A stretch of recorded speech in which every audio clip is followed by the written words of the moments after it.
लापता लेडीज को फिल्म से जुड़ी सारी बातें मैं एक्सप्लेनेशन के आखिर में करूंगा। इससे पहले मैं आपको सुनाता हूँ इस फिल्म की कहानी। तो मूवी की शुरुआत में हम देखते हैं कि दीपक नाम का एक लड़का फूल नाम की एक लड़की से शादी करके अपने घर जा रहा होता है। फूल ने पूरा घूंघट ओढ़ रखा था क्योंकि शादी के बाद लड़की को घूंघट में ही रहना होता है। वो ट्रेन में जाते हैं तो वहाँ पहले से ही दो लोग बैठे थे जिनकी नई नई शादी हुई थी और दुल्हन के कपड़े बिल्कुल सेम थे फूल के जैसे। रात में दीपक देखता है कि उसका स्टेशन आ गया है तो वो जल्दी जल्दी फूल को नीचे उतारता है। फूल नीचे उतर के थोड़ा सोचती है कि दीपक के साथ जाए या ना जाए, पर वो फिर उसी के साथ चल देती है। दीपक के दोस्तों ने बैंड बाजे का इंतजाम कर रखा था तो बढ़िया नाचते गाते वो घर पहुँचते हैं। अब दीपक की माँ फूल की आरती उतारने जा रही थी तो उसे अपना घूंघट ऊपर करने बोलती है। फूल जैसे ही अपना घूंघट ऊपर करती है सब हक्का बक्का रह जाते हैं क्योंकि वो फूल नहीं कोई और ही लड़की थी। दीपक को याद आता है ट्रेन में तो और भी दुल्हनें बैठी हुई थी तो शायद वहीं पर अदला बदली हो गई। दीपक के बाबूजी उस पर खूब गुस्साते हैं कि तुम्हें पता कैसे नहीं चला कि तुम किसी और को लेके आ रहे हो। तभी लड़की कहती है इस तंबू जैसे घूंघट के पार ना तो लेडीज का शक्ल दिखता है और ना लेडीज को जूते के अलावा कुछ और दिखता है। पति नया जूता भी नया, कैसे पहचानते हम कि कौन है। जो ट्रेन में रह गई है वो भी घूंघट में है तो उसे तो पता ही नहीं होगा कि ये उतर चुके हैं। पिता के पूछने पर लड़की अपना नाम पुष्पा बताती है। पति का नाम पूछने पर माँ कहती है धत, कोई पत्नी अपने पति का नाम थोड़ी लेती है। पर पुष्पा अपने पति का नाम ले लेती है जो कि था पंकज। वो बताती है उसका ससुराल छत्तीसगढ़ में है जो कि काफी दूर था। उसे ये भी नहीं आता था कि कौन से स्टेशन से उसने ट्रेन पकड़ी। घर का एक नंबर बताती है ताकि घर में कांटेक्ट हो सके। उधर ट्रेन पतीला स्टेशन पर रुकती है तो फूल वहीं उतर जाती है पर उसे दीपक कहीं भी दिखाई नहीं देता। पुष्पा प्रदीप की बीवी थी पर वो उसे जया कहकर पुकार रहा था तो वो उसे ढूंढ रहा होता है पर कहीं मिल ही नहीं रही थी तो उसे बहुत गुस्सा आ रहा था। प्रदीप देखता है ये लड़की तो शायद खो गई है तो वो फूल की मदद करने के लिए कहता है पर उसके कहने के तरीके में ठड़क भरी थी तो फूल वहाँ से भाग जाती है। अब सोचने वाली बात ये थी कि पुष्पा का नाम जब जया है तो उसने अपना और अपने पति का नाम गलत क्यों बताया। प्रदीप के परिवार को जया की चिंता नहीं थी बल्कि उसने जो 15 तोले सोने का जेवर पहन रखा था उसकी चिंता थी। उधर दीपक पहुंच जाता है रेलवे स्टेशन फूल को ढूंढने पर उसे वो कहाँ ही मिलनी थी। प्रदीप के यार दोस्त जया को ढूंढते हैं पर वो मिलती नहीं तो प्रदीप कहता है कि भाड़ में जाए, अगर कल तक नहीं मिली तो थाने में और उसके मायके में खबर भेज देंगे और वैसे भी दहेज का फटफटिया तो आ ही चुका है तो क्या दिक्कत। अब चलो डॉली के घर चलते हैं, सुहागरात भी तो मनानी है ना। तो प्रदीप कुछ इस तरह का इंसान था कि वो बीवी ब्याह के नहीं लाया था बल्कि एक औरत को ही घर लेके आया था अपने बंधन में बांध के जिसके होने न होने से उसे कोई मतलब नहीं था। रात में पुष्पा चुपके से बाहर आती है और अपने बैग में से एक फोन निकाल के उसका सिम जला के फेंक देती है। कुछ तो गड़बड़ कर रही थी ये लड़की जो कि आपको आगे ही पता चलेगा। अनजान जगह, सुनसान स्टेशन और पहचान का कोई भी नहीं तो फूल डर के मारे पूरी रात स्टेशन के बाथरूम में बिताती है। फूल को स्टेशन में छोटू और अब्दुल नाम के दो लोग मिलते हैं जो कि मदद करने का कहकर उसे स्टेशन मास्टर के पास ले जाते हैं। फूल के ससुराल का नाम सूरजमुखी था लेकिन उसे याद ही नहीं आ रहा था कि क्या नाम है, बस इतना पता था कि किसी फूल के नाम से है। वो पुलिस स्टेशन नहीं जाना चाहती थी क्योंकि उसे लग रहा था कि कोर्ट कचहरी का चक्कर बहुत खराब होता है तो वहाँ ना जाना ही बेहतर है। उसका मायका था गंगापुर में लेकिन गंगापुर बहुत सारे थे तो उसे पता ही नहीं था कि कौन से गंगापुर में रहती है वो। अब दीपक पुलिस स्टेशन जा रहा होता है रपट लिखाने तो पुष्पा को भी साथ चलने कहता है पर वो मना कर देती है ये कहकर कि हमको डर लगता है। दीपक कहता है हम अपनी गलती पर बहुत शर्मिंदा हैं, तुम चिंता मत करो, फूल मिले न मिले हम तुमको सही ठिकाने पहुंचा के रहेंगे। थानेदार श्याम मनोहर घूसखोर टाइप के पुलिस वाले थे, वो पैसे ले दे के ही मामला सुलटाते थे। दीपक बताता है 27 तारीख को गंगापुर की रहने वाली फूल से हमारी शादी हुई थी। शादी के अगले ही सुबह हमारी पूरी फैमिली घर वापस लौट गई लेकिन हम वहीं रुके क्योंकि फूल के नाना नानी का आखिरी मन्नत था कि फूल की शादी पे उसके कुल देवी को भोग चढ़ाना था। अब जिसको हम घर लेके आए वो फूल नहीं थी, पुष्पा थी, किसी और की पत्नी। दीपक के पास फूल की फोटो के नाम पर घूंघट वाली फोटो थी जिसमें उसका चेहरा दिख ही नहीं रहा था। वो बताता है रास्ते में हमने उसके सारे जेवर उतार लिए थे इस डर से कि कहीं चोरी न हो जाए और जो घर आई है वो ठीक ठाक जेवर पहने हुए थी। उसने जो अपने घर का फोन नंबर दिया है वो हर बार गलत जगह लग जा रहा है। पुलिस ऑफिसर श्याम उनसे भी घूस लेते हुए कहते हैं हम ढूंढाई शुरू करते हैं लेकिन कल पुष्पा को भी तुम साथ लेके आना। छोटू फूल को मंजू माई के पास ले जाता है जो कि स्टेशन में चाय की दुकान लगाती थी। मायके का पता चल भी जाए तो भी फूल वापस नहीं जाना चाहती थी, ये सोच के कि बहुत बदनामी होगी हमारी, सब सोचेंगे कि हमें ही कोई दोष होगा इसलिए पति स्टेशन पर छोड़ आए। मंजू माई का स्वभाव थोड़ा खड़ूस टाइप का था, सब उनसे डरते थे। वो कहती है गाँव के बारे में घर जाके सोचना, पहले खोज खाज के मायके चली जाओ। फूल कहती है भले घर की बहू बेटी बिना पति के मायके नहीं जाती। मंजू माई कहती है तुम्हारे साथ फ्रॉड हुआ है, इस देश में लड़की लोग के साथ हजारों सालों से फ्रॉड चल रहा है, उस फ्रॉड का नाम है भले घर की बहू बेटी। फूल कहती है हमारे साथ कोई फ्रॉड नहीं हुआ है, हमको बहुत अच्छी शिक्षा दी गई है, बहुत अच्छा बनाया गया हमको। मंजू माई कहती है तुमको जिस घर में पूरी जिंदगी बितानी है उस घर का पता ही नहीं मालूम, तुम्हारी अम्मा ने तुमको अच्छा नहीं बनाया है, बुड़बक बनाया है। फूल कहती है हम बुड़बक नहीं है, हमको घर का सब काम आता है। मंजू माई कहती है घर जाने आता है क्या?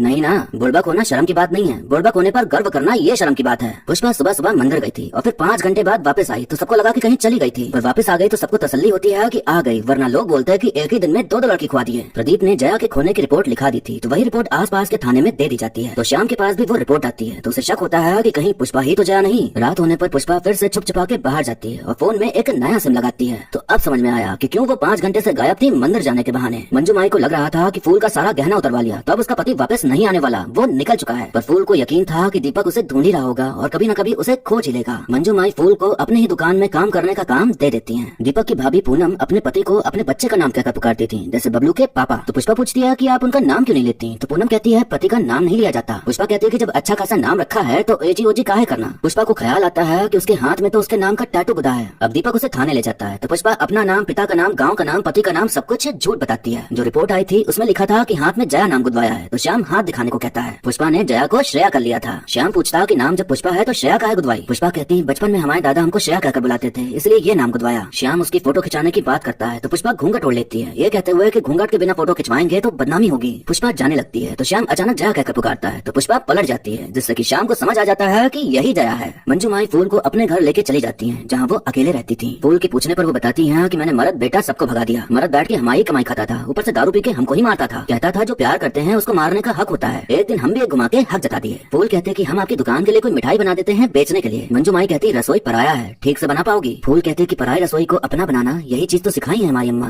मंजू माई की दुकान में एक आदमी आता था जो कि 2 समोसे लेके 4 बार चटनी लेता था तो वो उसे खूब डांटती थी। फूल ने कलाकंद मिठाई बनाई थी तो मंजू माई खुद ही उस आदमी को 2 चम्मच मिठाई देती है खाने के लिए। फूल कहती पहले आप तो स्वाद चखिए। तो माई कहती मुंह मीठा करने के लिए हमारी जिंदगी में ऐसा कुछ खास है नहीं तो क्या ही खाएं। अब श्याम और उसका जूनियर पुलिस ऑफिसर पुष्पा पर नजर रखना शुरू कर देते हैं कि वो कहाँ जाती है, क्या करती है। वो देखते हैं कि पुष्पा के पास मोबाइल है और वो मंदिर इसलिए जाती थी क्योंकि वहीं पर नेटवर्क सही आता था। दीपक एक दुकानदार के पास जाता है फोटो लेके पूछने कि उसकी बीवी को कहीं देखा है क्या। फोटो वही थी जिसमें लंबा सा घूंघट था। तो दुकानदार कहता कि चेहरा ही तो सब कुछ होता है और इसमें चेहरा ही ढका हुआ है। चेहरा ढक देना मतलब पहचान ढक देना। इतने में उसकी बीवी आती है जो कि पूरा ऊपर से नीचे तक ढकी हुई थी बुरके से। मतलब दिया तले अंधेरा वाला हाल था इन भाई साहब का। दीपक का एक गुंजन नाम का दोस्त था जिससे कि पुष्पा की थोड़ी बहुत बातचीत होती है। इसी बीच बाबूजी गुंजन से कहते हैं कि कीटनाशक डलवा दो, फसल में कीड़े हो रहे हैं। पुष्पा आइडिया देती है कि स्टिकी ट्रैप लगाओ, कीटनाशक कीड़ा तो मारेगा ही पर फसल भी खराब कर देगा। एक बोर्ड लो और उसे पीला रंग में रंग दो और फिर उस पर गोंद लगा के खेत में लगा दो तो सारे कीड़े उसी में चिपक जाएंगे क्योंकि कीड़े पीले रंग से आकर्षित होते हैं। सब हैरान थे कि इसको खेती के बारे में इतना कैसे पता। तो पुष्पा कहती है मेरे बाबूजी की बहुत खेती है इसलिए हमें सब पता है। पुष्पा को पूनम के पति का स्केच फोटो मिलता है जो कि पूनम ने खुद बनाया था। पूनम के पास इतनी अच्छी कला थी पर उसे उसकी ना तो कदर थी ना ही उसका महत्व पता था। उसे लगता था कि ये तो अपने आप ही आ जाती है, उसमें क्या। पुष्पा समझाती है कि अगर ये कला अपने आप आती तो सबको आ जाती ना। कला सरस्वती देती है और देवी माँ कोई फिजूल चीज थोड़ी देंगी। पुष्पा और गुंजन के बीच काफी बनने लगी थी तो उसकी जासूसी कर रहे श्याम को लगता है कि अब ये नया लड़का फंसा रही है अपने जाल में। जूनियर ऑफिसर बताता है कि ये किसी हेमंत त्रिपाठी को 5 बार 5-5 हजार का मनी ऑर्डर भेज चुकी है। फूल हमेशा घर में रही और घर में जो काम थे वही सब सिखाया गया। अब जब बाहर काम किया तो उसे समझ आया कि वो तो ये काम भी कर सकती है। तो फिर घर वाले इतना लाचार क्यों बना देते हैं, क्यों हम लड़कियों को मौका नहीं दिया जाता। मंजू माई कहते हैं कि शायद डर के मारे। औरत अनाज उगा भी सकती है, पका भी सकती है, बच्चा पैदा भी कर सकती है, बड़ा भी कर सकती है। देखा जाए तो औरतों को मर्दों की कोई खास जरूरत है नहीं और ये बात अगर औरतों को पता चल गई तो मर्द बेचारे बर्बाद हो जाएंगे। अब समझ में आया कि क्या फ्रॉड चल रहा है। रात में पुष्पा सब सामान लेके घर से भाग रही होती है लेकिन तभी वो दीपक की हालत देखती है कि कैसे वो फूल को पाने के लिए तड़प रहा है। तो फिर वो भागने का प्लान कैंसिल कर देती है। मंजू माई फूल को उसके हाथ में उसकी मेहनत का पैसा पकड़ाती है जिसे पाकर फूल बहुत खुश होती है क्योंकि उसे पहली बार एहसास हो रहा था मेहनत करके कमाई करने का। पतीला थाने से पुष्पा की फोटो आ जाती है तो अब कंफर्म हो जाता है कि पुष्पा ही जया है। तो श्याम उसे गिरफ्तार कर लेता है। वो सबको बताता है कि ये लड़की चोर है जो कि लड़कों को फंसाती है और फिर घर लूट के भाग जाती है। जया कुछ बताने की कोशिश करती है पर दीपक उसे चोर मान चुका था क्योंकि उसने कई झूठ बोले थे तो उसके लिए उस पर यकीन करना अब मुश्किल ही था। थोड़ी देर बाद गुंजन आकर कहता है कि पुष्पा गलत नहीं है, वो तो फूल को ढूंढने में मदद कर रही थी। वो एक मिसिंग पोस्टर दिखाता है जिसमें फूल का स्केच बना था। पूनम बताती है कि ये तो हमने ही बनाया था पुष्पा के कहने पर। गुंजन कहता है कि पुष्पा ने हमसे ये पोस्टर छपवाया और हर जगह लगवाया ताकि फूल भाभी हमें मिल जाएं। वो मिसिंग पोस्टर फूल के पास भी पहुंच जाता है जिसे देख उसकी आंखों में खुशी के आंसू आ जाते हैं कि दीपक उसे ढूंढने में लगा है। वो लोग पोस्टर पर लिखे नंबर पे कॉल करते हैं पर कोई उठा ही नहीं रहा था। वो नंबर पुष्पा का था जो कि फोन अब श्याम के पास जमा था। अब तो गाँव कौन सा है ये भी पता चल गया था तो सभी लोग फूल को अच्छे से विदा करके उसके गाँव जाने वाली ट्रेन में उसे बैठा देते हैं। दीपक सारी बात श्याम को बताता है तो जया को मौका दिया जाता है अपना पक्ष रखने का। जया बताती है कि उसकी शादी तय हो गई थी पर वो अभी शादी नहीं करना चाहती थी। वो अपनी माँ से कहती है कि हम 800 लड़के और 86 लड़कियों में अव्वल आए हैं और हम अब खेती बाड़ी की पढ़ाई करना चाहते हैं, देहरादून जाके कोर्स करना चाहते हैं हम। अम्मा कहती अच्छे घर का लड़का है, अमीर है, प्रेम से बात करोगी तो शायद पढ़ने भी दे और अगर नहीं तो तुम्हारी किस्मत में जो लिखा है वही होगा। अगले हफ्ते भर में तुम्हारी डोली ना उठी तो हमारी अर्थी उठेगी, जान लो ये। जया परेशान हो जाती है कि अब वो क्या करे। अब तो उसे मजबूरन शादी करनी ही पड़ेगी। शादी के वक्त हमें रिश्तेदारों से पता चला कि बच्चा न होने के कारण प्रदीप की पहली बीवी जल के मर गई। अब जल गई या जलाई गई भगवान जाने। दहेज में 10,000 कम था तो सबके सामने हमारी माँ को गाली दे दिया। अब ऐसा आदमी हमको आगे कहाँ पढ़ने देता। जूनियर ऑफिसर कहता कि इतना ही था तो शादी के पहले भाग लेती, शादी के दिन भाग लेती, ट्रेन से भागने की क्या जरूरत थी। जया कहती है कि भागने का तो सोचा ही नहीं था, हम तो घूंघट ओढ़कर अपनी किस्मत से समझौता कर दिए थे, तभी हमारा हाथ पकड़े और हमको रेलगाड़ी से उतार लिए। अब किस्मत इतना बड़ा इशारा कर रही है, हम वापस कैसे मुड़ जाते हैं। हेमा त्रिपाठी हमारी बड़ी बहन है, कंगन बेचकर मनी ऑर्डर भेजा उनको ताकि वो मेरे कोर्स और हॉस्टल की फीस भर सकें। कल रात की बस थी मेरी देहरादून की पर गए नहीं। दीपक कहता इतना झूठ बोला तो एक बार सच ही बोल देती। जया कहती कि अगर सच बता देते तो आप हमें अकेले रहने देते क्या। हम अपनी सगी माँ से विनती किए तब तो वो मानी नहीं, तो आप क्या ही सुनते। हमको एक हफ्ता चुप रहना था बस, लेकिन ये पूरी दुनिया हमें घर पहुँचाने चुराने में लग गई। हम चुराए हैं तो बस वो एक मौका चुराए हैं अपनी जिंदगी से। यहाँ से निकल ही रहे थे लेकिन दीपक की हालत देखी तो हम रुक गए और फिर फूल का पोस्टर बनवाया ताकि फूल मिल जाए और सब सही हो जाए। श्याम जया का फोन देखता है तो उसमें 12 मिस कॉल पड़ी हुई थी। तो फोन करने पर पता चल जाता है कि फूल कहाँ है। श्याम दीपक को तो जाने देता है लेकिन जया को नहीं छोड़ता क्योंकि उसका पति प्रदीप आ रहा था उसे लेने के लिए। प्रदीप आता है और सबसे पहले श्याम को घूस देता है ताकि वो ये केस खत्म करे और श्याम ऐसा ही करता है। जया को बाहर लाया जाता है तो प्रदीप उस पर गुस्साते हुए उसे खींच के एक थप्पड़ मार देता है पर वहाँ मौजूद कोई कुछ नहीं करता। प्रदीप उसे लेकर जाने लगता है तो श्याम कहता कि एक केस तो खत्म हो गया लेकिन अब दूसरा केस चालू होगा। खून पोंछने के लिए वो जया को रुमाल पकड़ाते हुए कहता कि मैडम बालिक हैं तो तुम उसे जबरदस्ती लेके नहीं जा सकते। ये जो तुमने थाने में दहेज लेने की बात, औरत पर हाथ उठाने का हिम्मत, डराना धमकाना, ये अपराध है प्रदीप बाबू।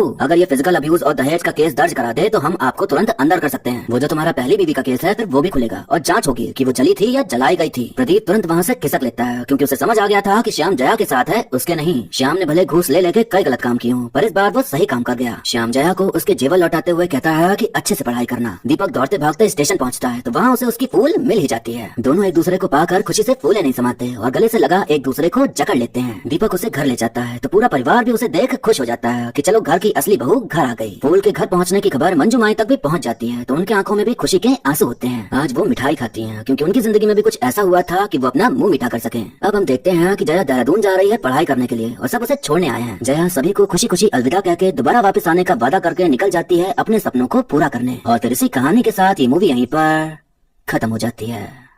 तो दोस्तों हमने देखी एक ऐसी कहानी जहां हमें बहुत ही खूबसूरत कहानी दिखाई गई जिसमें बताया गया कि औरत का महत्व क्या होता है और कैसे वो जूझ रही है उस चीज को करने के लिए जो कि उसका हक है, उसका अधिकार है, पर उसे अपना हक मांगना पड़ता है। अपना हक मांगने पर सब यही सोच लेते हैं कि लड़की तो बिगड़ गई है, अब इसको बाहर जाना है, पढ़ना है, काम करना है। ये सारी चीजें बेसिक है जो की कोई भी कर सकता है पर लड़कियों को एक्स्ट्रा एफर्ट डालने पड़ते हैं ये सभी चीजें करने के लिए। पहले घर वालों को मनाओ, फिर शादी हो जाए तो पति और उसके खानदान को मनाओ। अगर लड़की पढ़ना चाहती है, काम करना चाहती है, घर की जिम्मेदारी वो उठाना चाहती है तो इसमें दिक्कत ही क्या है। माँ बाप तो यही चाहते हैं ना कि उनका बेटा उनके बुढ़ापे का सहारा बने। बेटी भी बन सकती है तो क्या गम है। बेटा तो सिर्फ कमा के लाएगा क्योंकि बाकी और कुछ तो आपने सिखाया नहीं और ना ही वो करेगा, लेकिन बेटी आपको कमा के भी देगी और बना के खिला भी देगी। बेटी को तो सारे काम आते हैं, वो घर भी संभाल लेती है और बाहर काम भी कर लेती है तो एक हिसाब से वो मर्द से ज्यादा ताकतवर होती है। अब अगर शादी हो जाती है तो जैसे आपकी बेटी किसी और के माँ बाप की सेवा करेगी वैसे ही आप अपनी बहू को भी मौका दें कि वो भी आपकी सेवा करे। बेटा बहू मिलकर काम करें और मिलकर घर चलाएं तो इसमें क्या बुराई है। दिक्कत बस ये आ जाती है कि जब आजादी दी जाती है पढ़ने की तो पढ़ाई न करके बाकी सब किया जाता है तो वहीं सब मामला गड़बड़ा जाता है। ये काम लड़के भी करते हैं तो ये बात उन पर भी लागू होती है। जब आजादी मिली है तो उसको जियो भी और काम में भी लाओ, सिर्फ जी के अय्याशी करके बर्बाद ना करो, फिर चाहे लड़का हो या लड़की। वैसे घर पे रहने वाला भी खुश नहीं है, बाहर जाने वाला भी खुश नहीं है। जो घर में है उसे चाहिए आजादी बाहर काम करने की और जो काम कर रहा है उसे चाहिए कि कोई उसे अपने घर में रख ले और खिलाए पिलाए बढ़िया। तो इतना जो आजादी की लड़ाई चल रही है वो कभी कभी समझ नहीं आती क्योंकि काम करके बस पैसे ही कमाए जाते हैं। एक टाइम पे आपका पैशन भी जॉब बन जाता है तो सब कुछ मोह माया है। पर अब इंसान क्या करे, कुछ ना कुछ करते रहना है खुद को ये समझाने के लिए कि हमारे पास मकसद है कोई जिसे पूरा करना है। तो हम लड़ते रहते हैं, कभी काम से आजादी पाने के लिए या काम करने की आजादी के लिए। फिल्म में घूंघट की बात बहुत हुई है, घूंघट के चलते बीवी ही बदल गई थी। घूंघट के बिना फूल की एक भी फोटो ही नहीं थी जिसके चलते उसे दौड़ना और भी मुश्किल हो गया था। ये बात बिल्कुल सही है कि असल में भी इतने लंबे लंबे घूंघट लिए जाते हैं। मैंने भी अपने घर की एक फैमिली फोटो में किसी को देखा है जिसने घूंघट के साथ फोटो खिंचाई थी तो ये भी एकदम रियलिस्टिक बात है। मैं जब देखता हूँ किसी औरत को हिजाब पहने या लंबा घूंघट डाले तो यही मन में आता है कि इन्हें घुटन नहीं होती क्या। जब आंखें भी ढकी रहती हैं तो इन्हें दिखता कैसे है और इनके लिए तो दुनिया धुंधली सी हो जाती होगी। कुछ लोगों को ये परेशानी हुई कि फिल्म में सिर्फ घूंघट की ही बात करी गई है, हिजाब या बुर्के की क्यों नहीं की गई। इसका दिखाया उसका क्यों नहीं दिखाया, उसको क्यों कुछ नहीं कहा। ये कंपैरिजन करने वाले लोगों की ही बुद्धि खराब होती है और ये वही लोग होते हैं जिनके लिए ऐसी फिल्में बनाई जाती हैं। फिल्म में क्या है क्या नहीं, क्या मैसेज दे रही है ये समझना ही नहीं है, बस अपना एजेंडा घुसा देना है। ये क्यों जरूरी हो गया है कि ये दिखाया है तो वो भी दिखाओ। एक कहानी सोची जाती है और कहानी के हिसाब से उसमें किरदार लिखे जाते हैं। अब फिल्म में ऐसा तो नहीं कर सकते ना कि एक दुनिया ऐसी दिखाओ जिसमें मुस्लिम्स हैं और एक दुनिया ऐसी जहाँ सिर्फ हिंदू हैं, या दो अलग अलग मूवी बनाओ जिसमें एक में घूंघट की बात हो और एक में हिजाब या बुर्के की बात हो। फिल्म में प्रॉपर एक सीन दिखाया गया है जब दीपक फूल को ढूंढ रहा होता है और वो पहुंच जाता है एक चाचा के पास जो चेहरे को ढकने को पहचान ढकना कहते हैं, पर उनकी खुद की बीवी का चेहरा क्या पूरा शरीर ढका होता है। तो अगर वाकई में फिल्म मेकर्स को दूसरे धर्म का कुछ भी ना दिखाना होता तो ये सीन भी नहीं रखते, पर ये सीन फिल्म में है। तो इसका मतलब वो ये भी बताना चाह रहा है कि एक पर्टिकुलर धर्म में नहीं बल्कि हर धर्म में औरतों को कंट्रोल करने की कोशिश की जाती है। घूंघट या बुर्का पहनने की मेन वजह यही दी जाती है कि इससे औरत की इज्जत ढकी रहती है और मर्द उन पर गंदी नजर नहीं डालते। अगर मर्द की ही नजर गंदी है तो उनको घूंघट या बुर्का पहनाने का चलन क्यों नहीं चला। अब भाई कोई जुर्म करता है तो जुर्म करने वाले को जेल में डाला जाता है, उसे थोड़ी जिसके साथ जुर्म हुआ है। अब मर्द गंदी नजर से देख रहा है तो उसकी आंखें ढको, उसको पर्दा करने बोलो। औरत पर अत्याचार होना, उनके सपनों को तोड़ना, उनकी आजादी छीनना ये हर धर्म हर जाति में होता है। इसका धर्म या जाति से कोई लेना देना ही नहीं है क्योंकि कोई भी धर्म या जाति ये सब नहीं सिखाती। इंसान की नीयत, इंसान का रवैया भैया इंसान की सोच खराब होती है, धर्म या जाति नहीं। तो पहले समझो कि बताया क्या जा रहा है, फिर विचार करो उस पर। ऐसे हर फिल्म में हिंदू मुस्लिम एंगल ढूंढने से काम नहीं चलेगा, फिल्म को समझना भी सीखिए। मुस्लिम लोग भी कमेंट करेंगे कि हमारे यहाँ ऐसा नहीं होता, और हिंदू भी करेंगे। अब जो बोलेंगे शायद उनके यहाँ नहीं होता होगा, पर कई परिवारों में होता है ऐसा, तो ये फिल्म उनके ऊपर है। इसका दिखाया उसका नहीं दिखाया ये बोल के आप बस गलतियाँ छुपाना चाहते हो। आप मान लो कि ये चीजें गलत हैं तो हैं, सुधार की जरूरत है तो है। इस बात से आप भाग नहीं सकते, नकार नहीं सकते, छुप नहीं सकते। जब वाकई में ये सब चीजें होना बंद हो जाएं, तब आप कहिएगा कि हमारे यहाँ तो ऐसा नहीं होता, फिर क्यों दिखाया जा रहा है इस तरह से। तब शायद आपकी बात कोई सुन भी ले। फिल्म की कहानी बहुत ही ज्यादा सिंपल और दिल को छू जाने वाली है। सब कुछ बहुत नेचुरल सा लग रहा था, बस एक चीज मेरे मन में खटक रही थी, पति का नाम नहीं लिया जाता। इस बात को बहुत ज्यादा खींचा गया है। जब जरूरत होती है तो नाम ले लिया जाता है, इतना भी नहीं होता जितना फिल्म में दिखाया है। चिंटू के पापा, इसके पापा, उसके पापा कहकर पुकारा जाता है, पर अगर कहीं जरूरत हो नाम बोलने की तो बोल दिया जाता है। नाम ना बोलने की कसम थोड़ी खाई होती है। बाकी फिल्म में हंसी मजाक है, ड्रामा है, इमोशंस भी हैं जो कि आपको भी इमोशनल करते हैं, और प्यारी सी एंडिंग है एक सोशल मैसेज के साथ। तो ये एक बढ़िया फिल्म है जिसे आप फैमिली के साथ भी देख सकते हैं। एक अच्छी फिल्म बनाने के लिए भयंकर स्पेशल इफेक्ट्स, आइटम सॉन्ग्स, जिस पर कभी विश्वास न हो सके ऐसी कहानी, खूब सारा बेवजह का एक्शन नहीं चाहिए होता है। और ये फिल्म इस बात को सही साबित करने के लिए एज एग्जाम्पल बताई जा सकती है। फिल्म में एक डायलॉग है कि हम औरतें किसी की ननद या देवरानी या जेठानी तो बन जाते हैं, पर कभी एक दूसरे के दोस्त नहीं बन पाते। ये बात बिल्कुल सच है कि एक ही परिवार में रहने वाली महिलाओं की अपने में ही नहीं बनती, और सब एक दूसरे को नीचा दिखाने या बुराई करने में लगी रहती हैं। अगर महिलाओं के बीच सब समझौता हो जाए तो आधी समस्या तो ऐसे ही खत्म हो जाएगी। कई बार औरत ही औरत का साथ नहीं देती, तो फिर औरत कैसे आगे बढ़े। पहले आपस में यूनिटी आ जाए, फिर शायद